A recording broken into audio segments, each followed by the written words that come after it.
I've been attached with the feeling of now waking up with you by my side.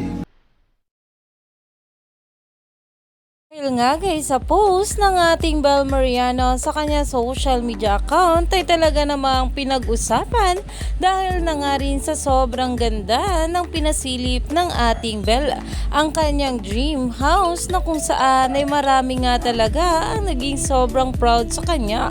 At syempre ito ang ating Donnie Pangilinan na kung saan ay for the puso nga agad sa post ng ating Bel Mariano. At ito nga guys ang nasabing caption, "It's been a hectic month moving into our new place, but we're finally settling in. Feeling so grateful for this new chapter.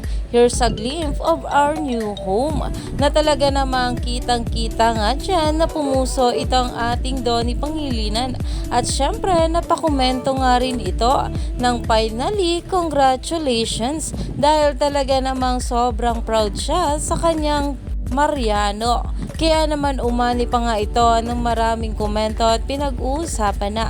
Alam naman natin na itong ang ating couple na sila Donnie at Bel ay sobrang proud talaga at sobra talaga silang nakasuporta sa isa't isa. Kaya naman stay tuned lang tayo for more update kila Donnie at Bel sa mga susunod pa na ayuda.